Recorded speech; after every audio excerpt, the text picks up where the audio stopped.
Jemaat Tuhan yang terkasih dalam Kristus, Shalom. Air dalam seluruh kegunaannya menjadi kegunaan atau menjadi kebutuhan yang vital bagi kehidupan segala makhluk hidup, dan kegunaan itu ternyata memberikan dampak yang luas.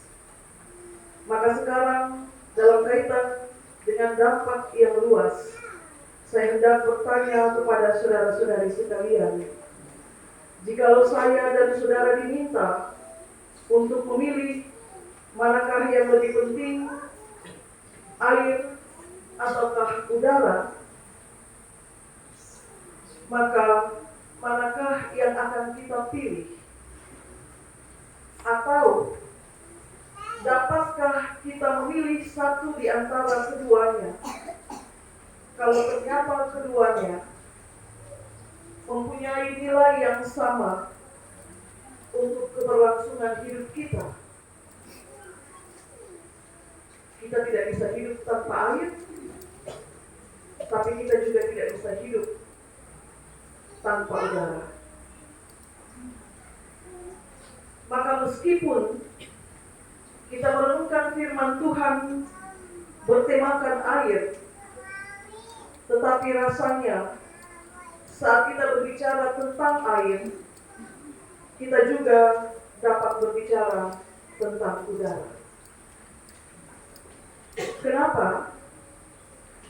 Karena kalau saudara bilang saudara membutuhkan udara untuk hidup, maka saudara harus bisa juga merawat air.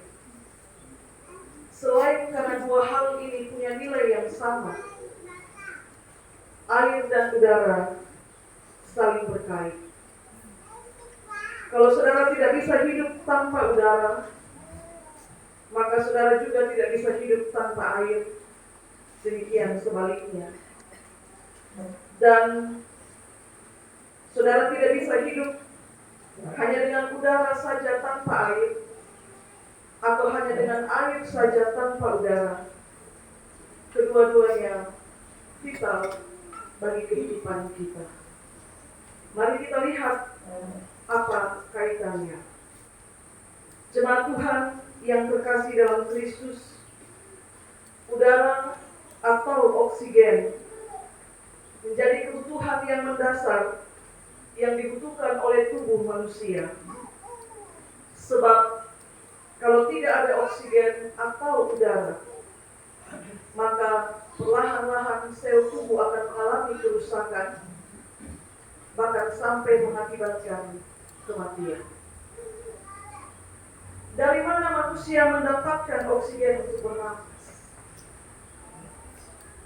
Manusia mendapatkan oksigen untuk bernafas dari proses atau hasil proses fotosintesis yang dilakukan oleh tumbuhan hijau, atau baiklah kita menyebut dengan pohon. Maka bagaimana tumbuhan hijau itu atau pepohonan itu dapat bertumbuh dengan baik kalau tidak ada air yang menghidupinya?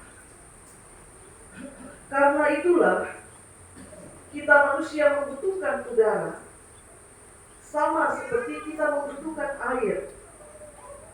Kita bisa hidup dan bernafas bukan semata-mata karena kita menanam pohon atau merawat hutan sebagai paru-paru dunia, tapi kita manusia bisa hidup dan juga bernafas kalau kita juga merawat sumber air.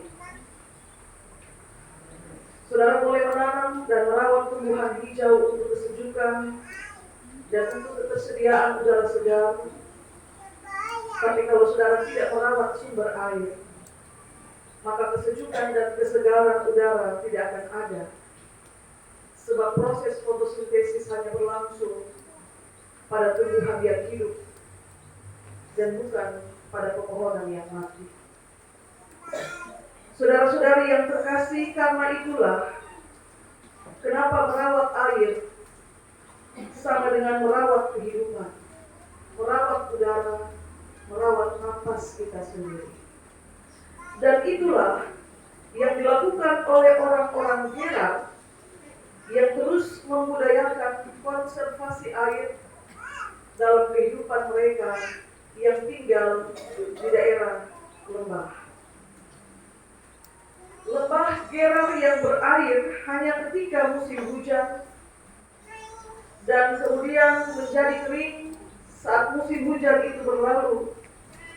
Itu mestilah dikelola secara baik supaya ketika musim hujan itu berlalu, mereka masih bisa tetap mendapatkan air yang posisinya berada jauh di bawah permukaan tanah dengan volume yang sangat kecil.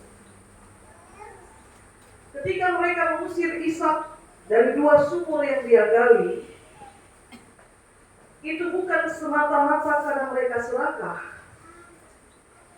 tapi karena itu menjadi cara mereka untuk melindungi sumber air yang menghidupi mereka saat tiba musim kemarau. Sumur Esek dan sumur Sitna menyimpan sumber air untuk kebutuhan hidup di musim kemarau yang akan menjadi terganggu menurut pemahaman mereka ketika volumenya yang kecil di bawah permukaan tanah, dalam hal ini volume air, dipakai untuk kebutuhan makan minum serta kebutuhan ternak miliknya Ishak yang jumlahnya begitu banyak, sambil juga memenuhi kebutuhan hidup penduduk Gerar sendiri. Saudara-saudari, kita juga mesti mengingat Ishak ini bukan penduduk setempat. Dia pendatang di negeri itu. Kasarnya kita bilang dia bukan pemilik tanah. Ketika dia gali kembali sumur-sumur yang pernah digali oleh ayahnya, pada 2 sumur Esek dan Sitna, orang Filistin mengusir mereka dari situ karena untuk kebutuhan konservasi air, sebab di bawahnya ada sumber mata air yang mesti dijaga. Dan ketika dia menggali sumur Rehobot, tidak ada komplain dari orang-orang Gerar, sebab sumber air Rehobot tidak membahayakan upaya konservasi air untuk kebutuhan kehidupan di lembah Gerar. Saudara-saudari yang terkasih, setiap kita diberi hikmat untuk merawat dan mengelola sumber air. Sebab air adalah untuk kebutuhan seumur hidup. Seumur hidup pertama. Tetapi hujan, dia tidak turun setiap hari. Kita perlu air seumur hidup, tapi hujan tidak turun setiap hari. Kita mesti mengelola air dengan baik, sebab sekali lagi merawat air sama dengan merawat kehidupan. Dengan merawat sumber air, kita mendapatkan air bahkan di musim kemarau. Dan dengan merawat air, tumbuhan bertumbuh, berproses fotosintesis, dan mengeluarkan oksigen yang baik untuk manusia. Dengan demikian, saudara-saudari yang terkasih dalam Kristus, merawat air sama dengan merawat kehidupan. Maka kita yang tinggal di tempat-tempat yang sangat susah dengan air, mari mengingat pesan firman Tuhan hari ini, merawat sumber air. Kalau kita menebang pohon dan lupa untuk menanam kembali, atau kita membuat air tercemar dari sumbernya, maka bukan hanya kehidupan hari itu yang menjadi tiada, tetapi generasi-generasi selanjutnya. Mereka butuh warisan yang baik dari kita, dan salah satu di antaranya adalah ketersediaan sumber air yang menjadi sesuatu yang vital dalam mendukung kehidupan. Gereja dalam pelayanannya juga menggunakan air pada beberapa ritual. Dalam pelayanan baptisan, gereja memakai air untuk menjadi tanda seorang anak atau seorang dewasa dimeteraikan menjadi pusaka Tuhan. Dalam pelayanan bagi orang-orang sakit, kita juga mengenal ada istilah air doa, di mana 11 air didoakan dan kemudian si sakit akan meminumnya. Orang bisa bertengkar gara-gara air, tapi orang juga bisa bersayang gara-gara air. Orang bisa bertengkar juga gara-gara udara atau oksigen.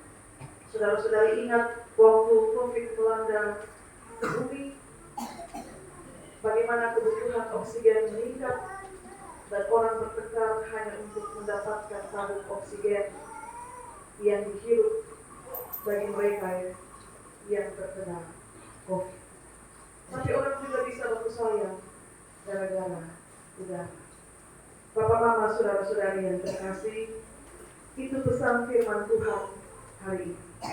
Sesuatu yang mungkin sangat sederhana, tapi kalau kita pernah mengalami kekurangan air atau kesulitan mencari air, bahkan harus berjalan berpuluh-puluh kilo hanya untuk mendapatkan air, maka ingatlah bahwa saat kita diberikan kelimpahan untuk menikmati air sebagai berkat Tuhan, mari mengelolanya dengan baik, merawat sumber air, dan menggunakannya dengan penuh tanggung jawab.